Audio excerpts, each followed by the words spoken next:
The word was pizza. 50,000 emails WikiLeaks released from Clinton campaign chairman John Podesta's account beginning October 7, 2016. Pizza was mentioned often. Campaign staffers ordered pizza, hosted pizza fundraisers, scheduled pizza parties, and thanked each other for pizza. The emails read as ordinary campaign correspondence, the kind any senior operative would generate over years of political work. But for some online users, the emails contained something more sinister. Pizzagate was totally made up. It caused a deranged young man to show up with his assault rifle and shoot up a local pizzeria.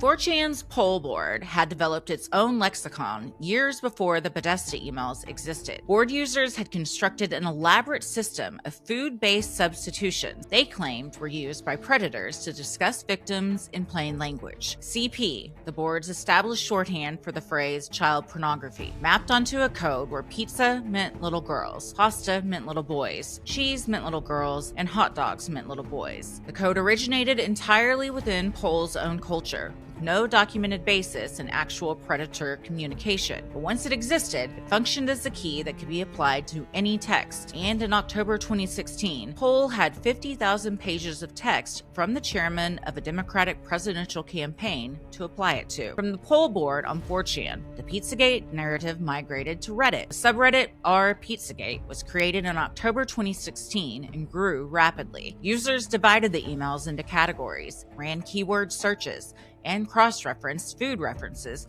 with the Instagram account of James Alefantis, the owner of a Washington, D.C. pizza restaurant called Comet Ping Pong. Alefantis had been mentioned in the emails in connection with the Democratic fundraiser. Within days, Poll had constructed a narrative. John Podesta and his Democratic associates were using food references as code for a child trafficking ring, and Comet Ping Pong was their base of operations. They zoomed in on this guy for a couple reasons. One, there's an email from Alefantis to John Podesta in 2008 following a Barack Obama fundraiser at the restaurant. This 2008 email said, "Thanks for having this Barack Obama presidential campaign fundraiser at my restaurant. You know, this is how much we raised." And at the end, James Alefantis says, "My only regret is I did not make you a nice pizza. When can I?" James Alefantis is a chef who makes pizza at his restaurant. So one would assume that's a pretty normal use of the word pizza. It makes sense in that context that is exactly what they're talking about. So they took that as one, and James Alefantis, his name sounds like Jamais Enfants,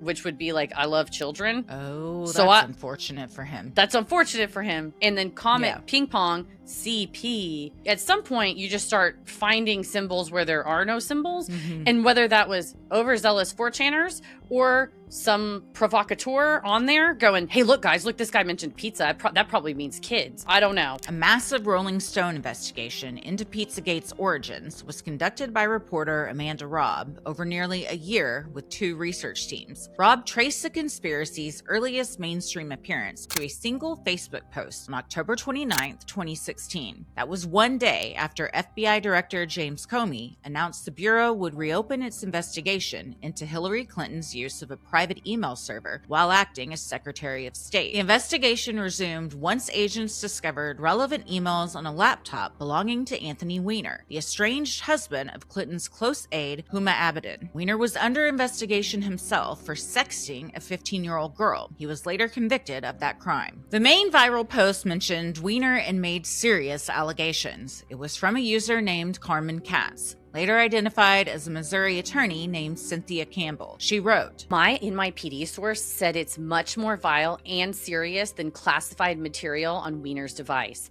The email details the trips made by Weiner, Bill, and Hillary on their pedophile billionaire friend's plane, the Lolita Express. Hillary has a well-documented predilection for underage girls. According to Clint Watts, cyber and homeland security expert at the Foreign Policy Research Institute, who spoke to Rolling Stone, the Carmen Katz post fit a well-documented disinformation blueprint. Watts told the magazine, "If you want to sow a conspiracy, you seed it someplace. 4chan or Reddit, it's the perfect vehicle. Someone or some group possibly took this unwitting woman and made her the source they need." The Katz account was later deleted once Rolling Stone reached out to Campbell. They literally went to Missouri and they found like tea shops that Carmen Katz said she liked. They found restaurants or whatever. They were really trying. And what did it was a change.org petition to put Donald Trump's face on Mount Rushmore. And there were multiple of these by Carmen Katz. And the last person that signed every change.org petition deposition before it was closed was Cynthia Campbell. So she admits that she created the page, and then she goes, it got hacked a couple years ago, so I don't use it. Well, then the next day she starts texting them. She texted them like 21 times in a row and was like, "You're fake news." She clearly got caught. But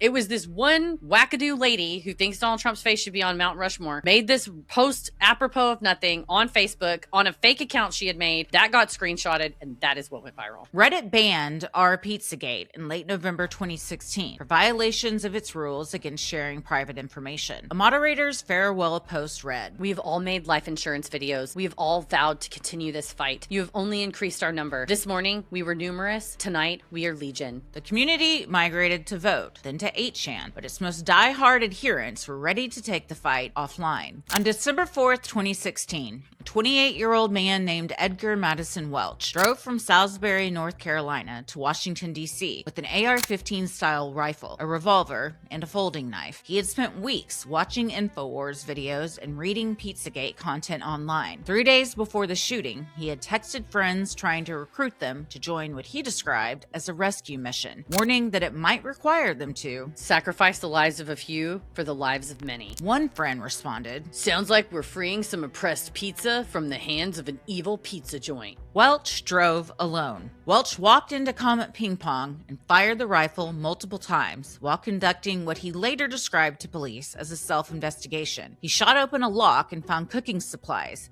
He opened another door and found an employee bringing in fresh pizza dough. He found no tunnels, no captive children, and no evidence of the conspiracy he had driven across state lines to investigate. Welch surrendered to police outside and was later sentenced to 4 years in federal prison. He told a New York Times reporter before sentencing that he did not regret going and did not fully dismiss what he had read online, saying, "The intel on this was not 100%. The conspiracy theory had completed its journey from anonymous image board to the edge of state power in under 10 weeks. When Comet Ping Pong owner James Alefantis called the theory an insanely complicated, made-up, fictional, lie-based story, it had already traveled further than any denial could reach. I mean, we've seen it with cults, and this is the same kind of mentality of if you're just in front of the computer screen 12 hours a day reading all of this stuff in an echo chamber where no one's telling you you're wrong and everything you're seeing is confirming you're right. All of a sudden you're like, I'm gonna be the hero that these kids need. It's a disease, but inevitably it's incredibly dangerous because you're revving up this whole army of people to go possibly commit a mass shooting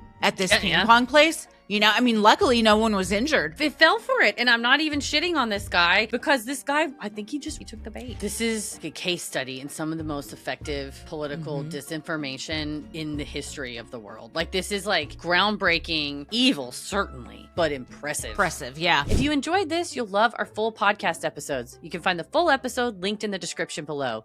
YouTube thinks you'll love this one next. And if you're not subscribed yet, hit that button so you never miss a new clip.